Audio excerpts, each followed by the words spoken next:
Bom dia, bom dia, bom dia. Tudo bem aí? Vamos voltar aí para a gente dar continuidade à nossa aula, né? Nós estávamos trabalhando aí no primeiro momento, a aula do primeiro ano, né? Agora no último horário, falei, eu estava no terceiro ano, agora há pouco, fiquei com o primeiro na mente aí. Ô, João, fecha seu microfone.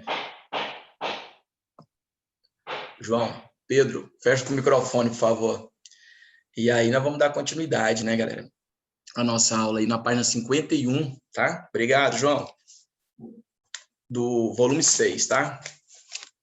Página 51 do volume 6, onde nós estamos trabalhando aí a questão da urbanização dos países desenvolvidos, né? Trabalhamos sobre a questão das cidades, explicamos aí vários fatores, né, em relação à questão das cidades, a maneira que nasce, falamos sobre a questão do êxodo rural, a importância do campo, né, para a cidade, mas de repente, de uma hora para outra, a cidade passa a ter uma grande importância para o campo também, porque ela que vai fabricar os produtos, né, tecnológicos, então vai ter todo esse processo de transformação aí, né? Então a gente vê a necessidade e a questão do que da importância, beleza? Então vamos que vamos. Nesse contexto aqui, deixa eu só colocar aqui, pegar o livro aqui para a gente dar continuidade, né?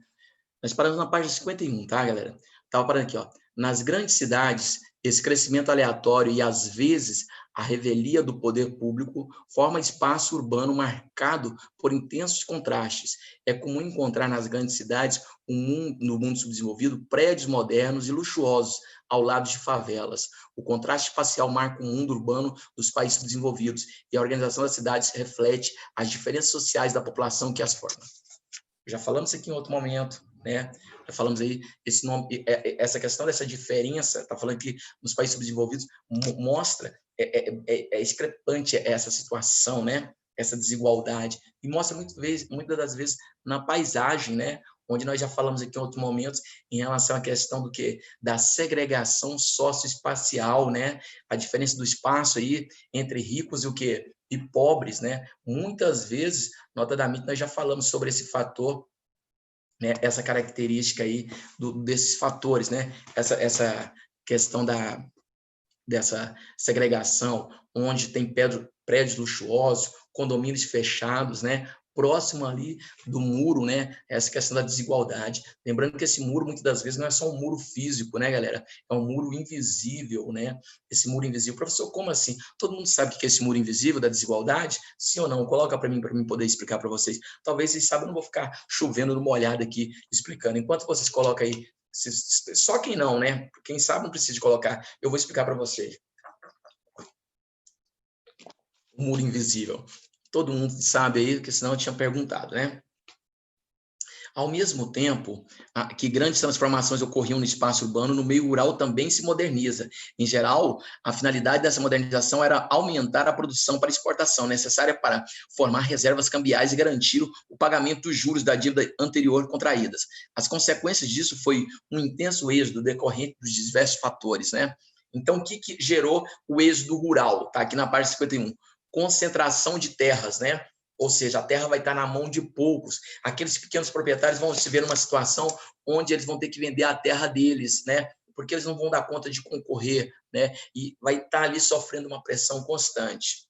Mecanização agrícola, né? Que a atividade é o maquinário, né? Você vê, professor, essa mecanização é o trator, não só o trator, mas também a questão do quando fala da mecanização agrícola, questão da ordenha, né? Mas quando a gente fala de revolução verde, nós temos aí nessa questão da revolução verde não só a tecnologia, os maquinários, mas também insumos agrícolas, tá?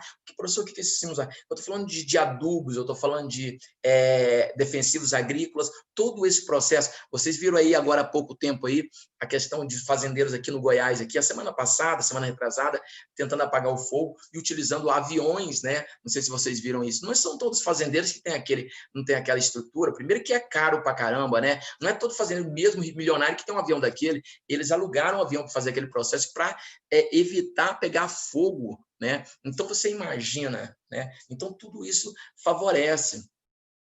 buscar para o melhor, em busca de melhores salários nas cidades. Sem sombra de dúvida, as pessoas vão correr em busca de melhores salários. Só que tem um dado importante que eu queria comentar com vocês. Galera, o salário mínimo é de quanto? Coloca aí no chat para mim, por favor. Quanto que é o salário mínimo? Vamos ver se vocês estão ligados no Brasil. Coloca aí quanto que é o salário mínimo do nosso país.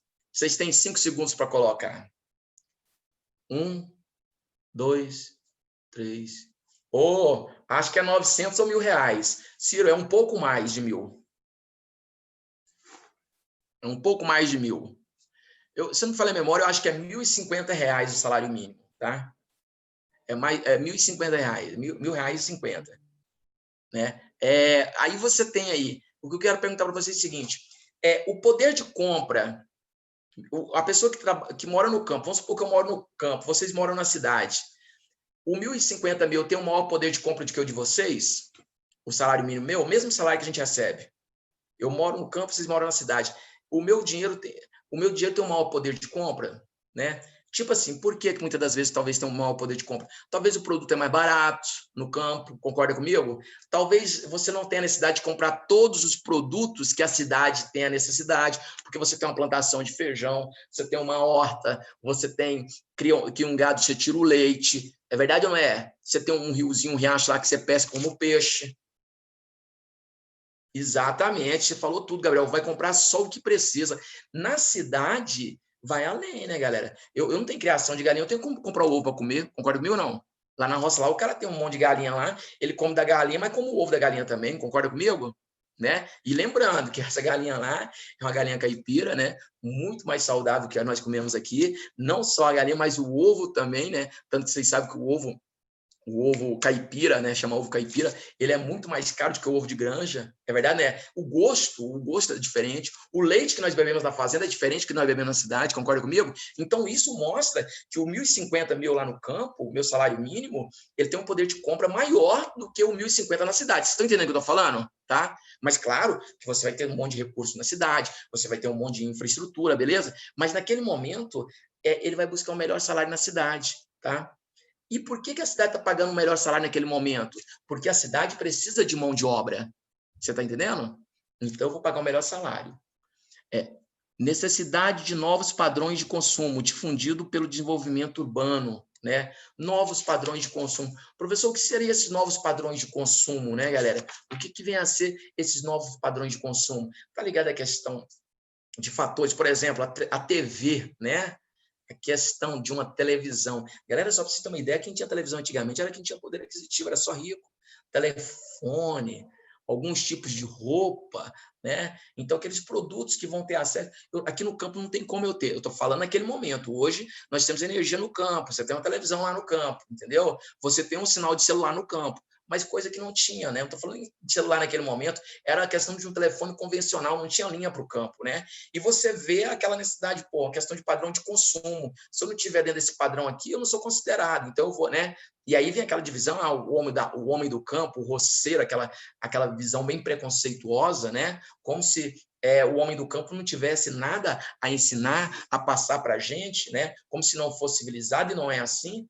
O homem do campo tem muita coisa a ensinar, mesmo talvez ele sendo um analfabeto, assinando com o dedo, tá? Ele tem muita coisa a ensinar, ele é muito importante para que nós possamos entender esse processo. Beleza? Tá aí? Alguma dúvida ou perguntas? Página 52, tá? Na maioria das vezes, entretanto, a população chegava à cidade, não tinha recurso nem especialização para a vida urbana, criando-se uma segregação social, quanto ao tipo de trabalho espacial, quanto ao tipo de moradia, né? O tipo de trabalho, essa pessoa chegava do campo, ela não tinha uma mão de obra qualificada, você está entendendo? É isso que ele está falando aqui. Então, ele ia trabalhar em subempregos, né? De trabalhar naquele momento, era trabalhar na construção civil, era um subemprego naquele momento, né? Hoje não é assim mais, né? Então ele não dava conta de concorrer, ia morar em bairros afastados, claro, e em construções, né, de péssima qualidade, né? Muitas das vezes até barraca. Assim, a partir do século XX, o ritmo de urbanização intensificou-se nos países subdesenvolvidos capitalistas, especialmente nas áreas onde existiam maiores atrativos para investimento, como a América Latina, mais tarde o Sul e o Leste, Sudoeste, Sudeste Asiático. O crescimento acelerado e sem planejamento das cidades do mundo subdesenvolvido traduz-se na falta de infraestrutura e transporte, educação, emprego, habitação, entre outros. Diante do imenso contingente populacional, gera-se, muitas vezes, o caos urbano, que é expresso, por exemplo, no trânsito, congestionamento, no crescimento da economia informal, proliferação de habitações subanormais, como favelas e cortiços. Eu quero ler isso aqui e explicar para vocês. Todo mundo sabe o que é a diferença de mercado formal e informal? Vocês sabem a diferença do mercado formal e informal? Tá. Galera, mercado formal é aquela pessoa que vai trabalhar e vai receber de maneira remunerada. Tipo, vai receber de maneira, vai pagar os tributos, os impostos. Esse é o mercado formal. Mercado informal são aquelas pessoas que trabalham, né, e não recebem de maneira correta. Galera, você espera só um pouquinho, tem um pessoal me chamando aqui no portão, 2 minutinhos.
Estão me ouvindo aí, né? Rapidão, desculpa aí.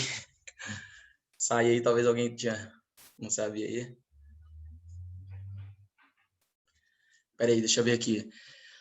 Envolve o negócio de carteira assinada, afinada também, é assinada, né? Tá certo.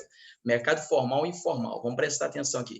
O que é o mercado formal, né? Aquela pessoa que vai trabalhar de carteira assinada, certinho, né? Falou aí, a pessoa que vai trabalhar de carteira assinada, vai pagar os tributos, né? Agora, o mercado informal é aquele que não vai estar o quê? Não vai ter carteira assinada, mas ele vai estar produzindo, ele vai estar trabalhando, né?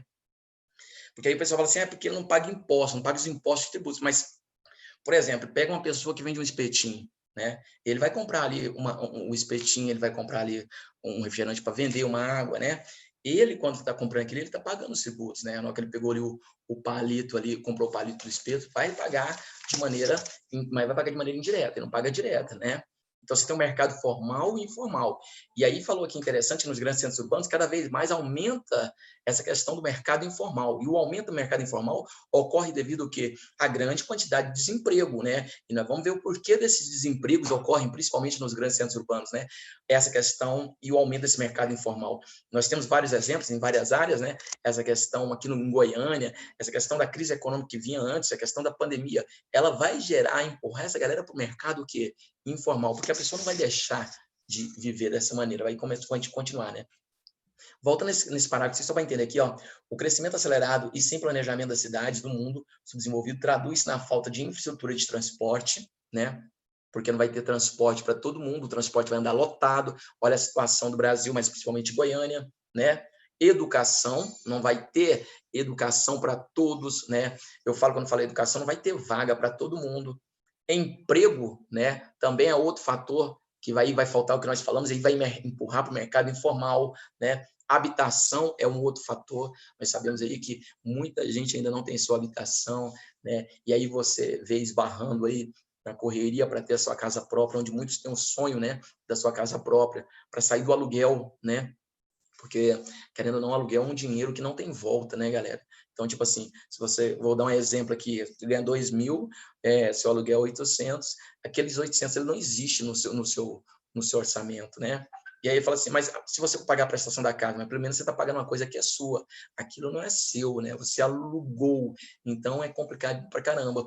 E aí você vê nesse momento, né, uma questão da construção civil ganhando muito dinheiro, né? Porque hoje, se você, eu já comentei com você essa questão da organização do espaço geográfico é interessante, porque quando a gente pega os lotes de antigamente em Goiânia, são lotes grandes, não sei se alguém aí mora em lote grande, e aí hoje você vê aí como as pessoas não ficam mais em casa, né? A casa, na verdade, ela serve praticamente só para dormir, né? Então, hoje as casas são pequenininhas, lotes que tinham uma casa, hoje tem 3 casas divididas, né? Vem aquelas construções e você faz o financiamento no banco para você ter o seu direito à casa própria, mas você está pagando 3, 4 casas ali. Mas é a questão do sonho da casa própria. Em 2015, 8 das 10 maiores cidades do mundo estavam em países subdesenvolvidos. Acompanha a evolução da cidade, mais de 10 milhões de habitantes a partir de 1950. No mapa a seguir, note que em 2025 apenas 5 estarão em países desenvolvidos: Paris, Nova York, Los Angeles, Tóquio e Osaka. E aí você tem aí, você está vendo aí o primeiro mapa da página 53, você tem em 1950, né, a cidade de Nova York e Tóquio só, tá? Em 75 você tem Nova York, claro, já vem Cidade do México, já vem São Paulo, você já tem Tóquio também, continua. E aí você vem aí Los Angeles, né? Você vem aí Buenos Aires, Rio de Janeiro, né? Que o Rio de Janeiro não chegou a 10 milhões, Moscou, e aí você vê vários países na Ásia também. Em 2025, olha a situação desse mapa. Esse mapa da página 53, eu quero que você marca ele aí, se você vai, marca ele aí só, esse mapa que ele é importante, é comum cair em prova de vestibular, beleza? Isso aqui é importante pra caramba. Curiosidades, né? Esse livro é bom, que ele tem umas curiosidades para enriquecer o nosso conhecimento aqui. Algumas cidades que estavam assistindo à desvalorização e à degradação física de algumas de suas áreas realizaram um projeto de reconstrução e revalorização dessas áreas.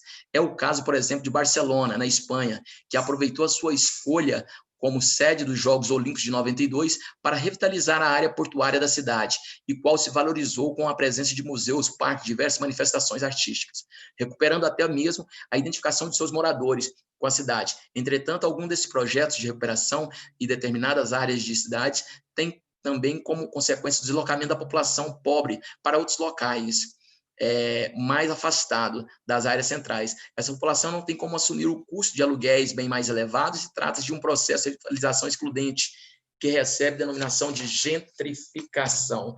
Vocês devem lembrar, né? A questão da gentrificação urbana que eu trabalhei. O que é gentrificação urbana? É o espaço que é tomado por infraestrutura para atender uma determinada classe social. Claro que não aquela que estava lá. Então, vai afastar o pobre, né, para as regiões periféricas, porque ele não vai dar conta de morar mais naquela área. Porque aquela área, como ela foi revitalizada, ela houve uma supervalorização do espaço geográfico. daquele espaço local. E devido a isso, o que vai ocorrer?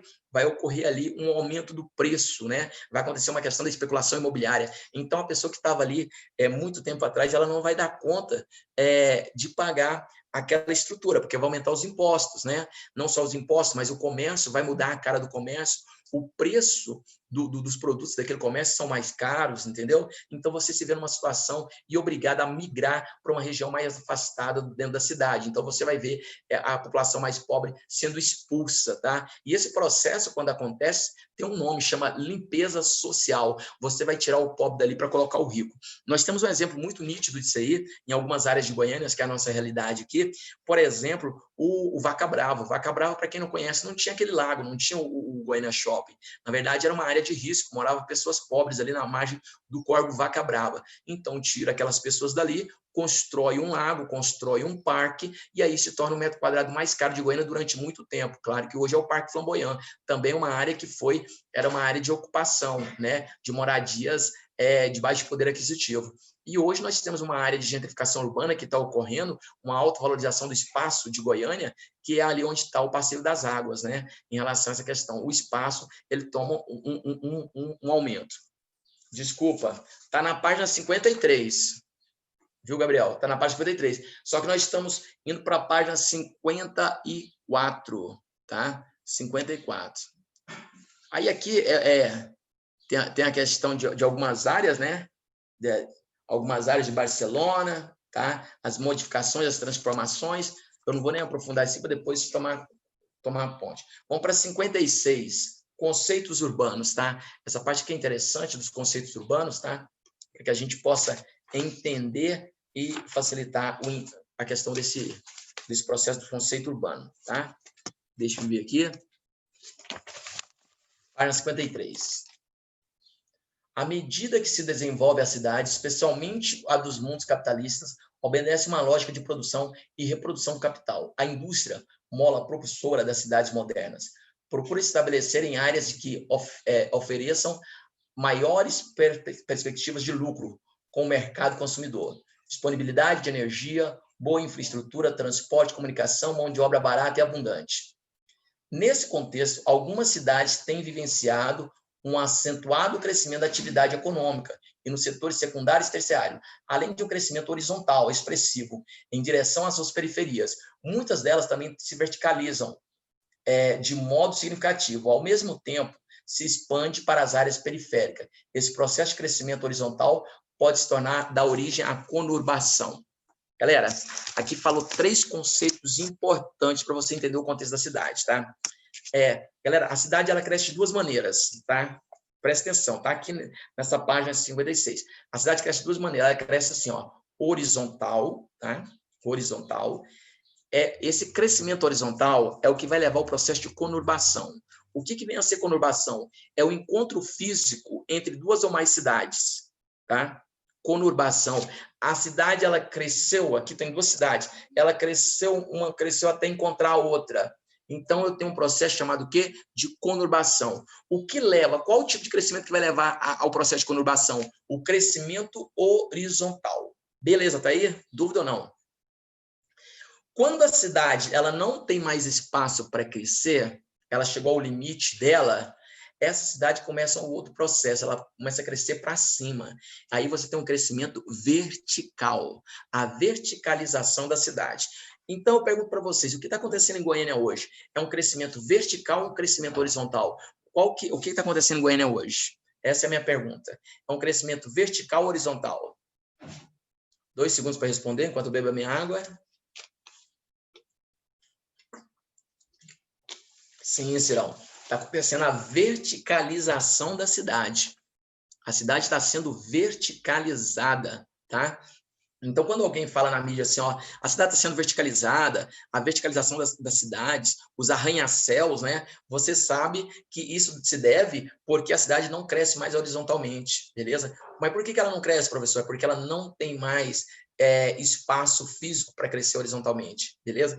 E quando ela cresce horizontalmente, ela chega até o seu limite. Quando ela chega ao seu limite, muitas das vezes do outro lado, uma outra cidade também chegou ao seu limite. E aí elas se encontraram. E aí ocorre o processo chamado conurbação, encontro físico entre duas ou mais cidades. Exemplo, Aparecida de Goiânia, Senador Canedos, Nerópolis, Goianira, Bonfinópolis, Inhumas, Araguaiânia, né? Teresópolis, Santo Antônio e um monte de cidade que não veio na minha cabeça aqui agora, beleza? Então você tem esse processo de conurbação. Mas quando fala de conurbação mesmo, a maioria da galera lembra de Aparecida, né? Porque ali naquela Avenida Rio Verde tem um pedaço dela, não é a Avenida Rio Verde toda, tá? Toma cuidado com isso aqui.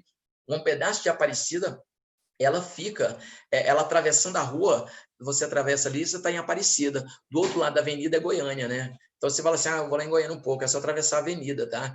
Aquela rua, aquele pedaço ali, na geografia chama limítrofe, tá? Não esquece dessa palavra, essa palavra-chave. Anota aí no seu caderno aí, por favor. Tá? Limítrofe. Limítrofe. O que é um limítrofe? É uma área de limite, tá? É uma área de fronteira. Uma área de fronteira. Então, você tem um exemplo, né? Entre essas duas cidades conurbadas, um limítrofe. Beleza? Tem dúvida, pergunta? Tranquilo? Voltando aqui, a metrópole, né? Estou na parte 56 aí, só para reforçar. Metrópole. São cidades que concentram grande quantidade de atividades econômicas, fluxos capitais, pessoas, mercadorias e informações. Nelas estão as principais universidades, bancos dos países, além das principais empresas nacionais e transnacionais. Constituem o mais importante centro de consumo, poder político, inovação e difusão cultural. Nelas também se concentram uma vasta gama de serviços especializados e de estabelecimentos comerciais diversificados. Isso aqui é muito importante tocar nesse assunto aqui em relação à questão de metrópole, porque metrópole é aquela cidade que ela vai ter grandes poderes, né? Ela vai ter mais de 1 milhão de habitantes, né? E uma determinada infraestrutura, e vai exercer poder sobre as cidades vizinhas. Essa questão de urbanização aqui está falando do mundo, né? Então, esse conceito vem primeiro no mundo, mas depois nós vamos trabalhar no Brasil. E quando a gente vai trabalhar de conceito de metrópole, tem várias categorias de metrópole. Metrópole global, metrópole nacional, metrópole. E aí vai vir a questão da hierarquia urbana, que nós vamos entender melhor essa questão desse conceito para a gente fechar a prova, beleza? Então, eu vou dar falar aqui nesse primeiro momento só esse fator, esse conceito de metrópole, onde vai ter grande especificidade de economia, vai ter comércio diversificado, vai ter transnacionais, grandes bancos, talvez bolsa de valores, beleza? Só que nem todas as metrópoles são assim, porque elas vão ser o quê? Elas vão ser, como fugiu da minha mente aqui a palavra correta, vai ter uma classificação das metrópoles, tá? Megalópole. Quando o crescimento provoca fusão espacial de duas ou mais metrópoles, formam-se megalópolis, tá? Então, eu tenho... Agora, toma cuidado, tá? Eu tenho aqui uma metrópole e eu tenho aqui outra metrópole, duas metrópoles, beleza ou não? Tá? Então, toma cuidado para você não confundir com conurbação, né? Quando encontrou essas duas metrópoles, aí eu tenho o quê? Uma megalópole, tá? Então, olha aqui, conurbação é encontro físico entre duas ou mais cidades. Megalópole é o encontro de duas ou mais metrópoles, tá? Eles gostam de falar que aqui no Brasil a megalópole é São Paulo e Rio de Janeiro. Só que elas não estão ligadas fisicamente, elas estão mais ligadas à questão do fator econômico, tá? O econômico, troca econômica muito forte, beleza? Voltando aqui nas megalópolis rapidinho aqui, tá? Para poder explicar. Aglomerações urbanas com elevado grau de complexidade nas atividades urbanas, com demanda cada vez maiores para atendimento das necessidades da população nos que se refere, por exemplo, aos transportes urbanos, às vias de circulação, aos aeroportos, ao estabelecimento de água, coleta de esgoto e à distribuição de energia, ao sistema de comunicação e à transmissão de dados, sistemas financeiros, ao serviço nas áreas de saúde, educação e segurança. Ou seja, ela tem uma grande necessidade, né, de desenvolver uma infraestrutura. Por que, professor, que tem uma grande necessidade? Porque é uma área onde tem uma grande quantidade de pessoas, né, bem específica essa aglomeração. A primeira megalópole do mundo surgiu no leste dos Estados Unidos, foi chamado de Bolshoi.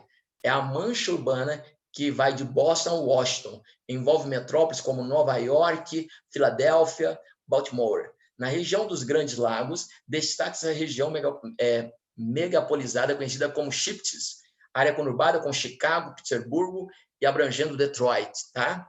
Então, você tem essas duas grandes megalópolis nos Estados Unidos. Então, lá tem duas.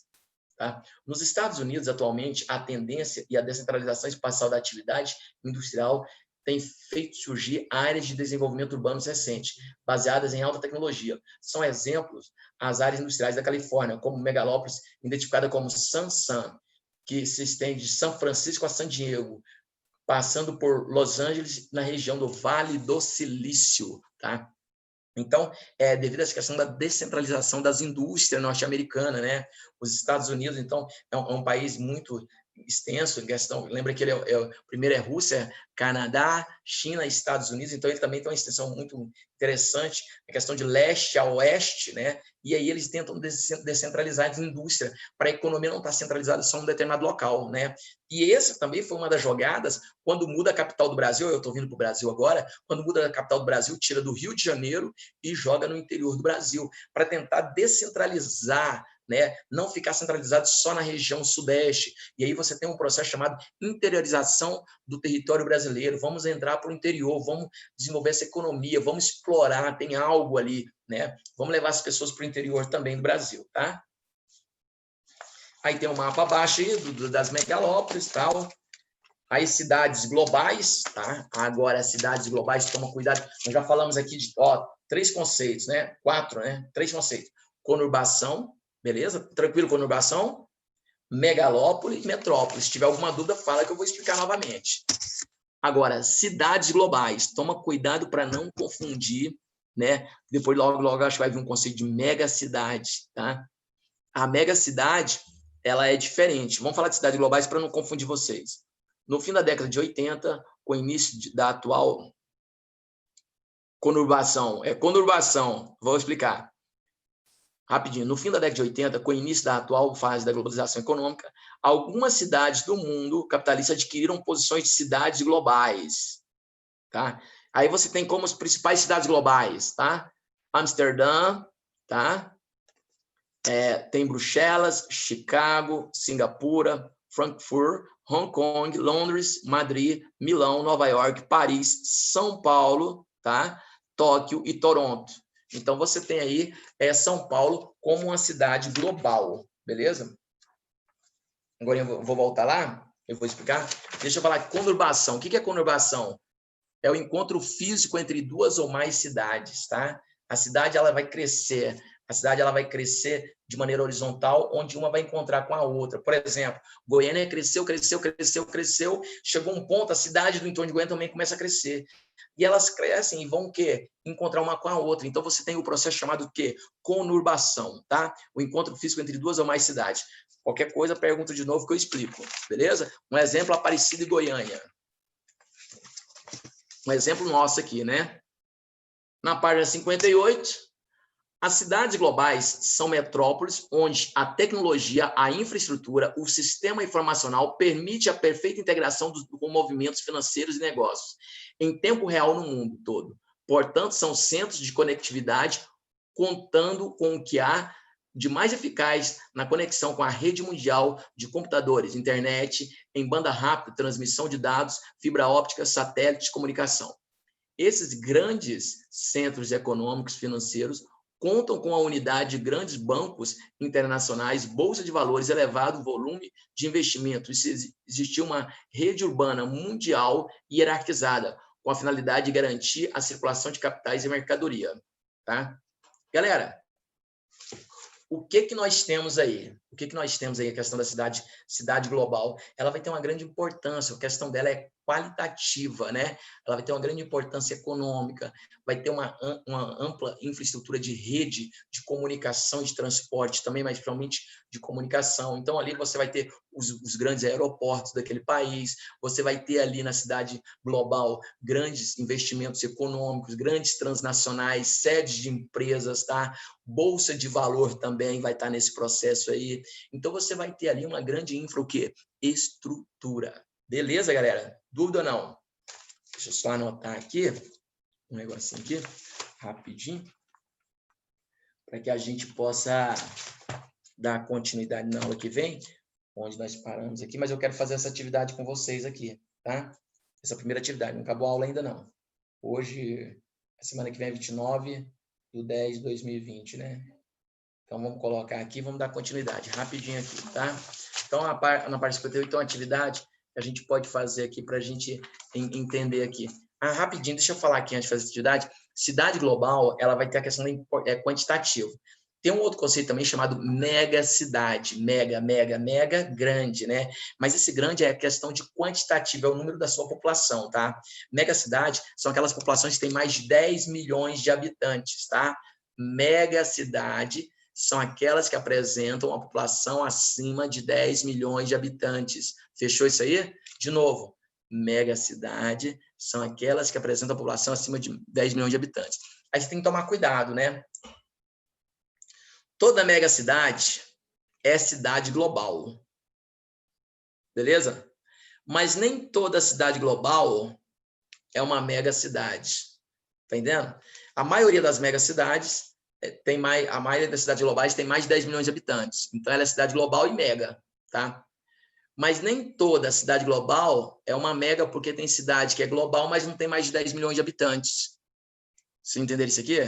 Então, tem que ficar atento a esse processo. Aí, decifrando o enunciado, né? Cidades destacadas no mapa, tem um mapa aí, né?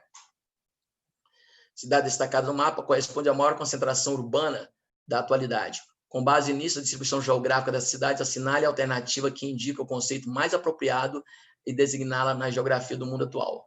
Aí você tem uma população acima de 10 milhões, 5 a 10, 25 a 5, 2,5 milhões, tá? Olha aqui o que ele está falando lá no enunciado aqui, ó. As cidades destacadas no mapa correspondem às maiores concentrações urbanas. Ele já deu um toque aqui, né, galera? As maiores concentrações urbanas. Com base nisso, a distribuição geográfica da cidade assinale a alternativa que indica melhor. Olha lá. Megacidade, pois corresponde às maiores concentrações urbanas do mundo atual, distribuídas predominantemente nos países desenvolvidos. Metrópoles mundiais, conceito utilizado para se referir às cidades mais ricas do globo que funcionam como sede de empresas transnacionais. Cidades inteligentes, pois cidades citadas correspondem às que possuem empresas de inovações particularmente ligadas à tecnologia da informação.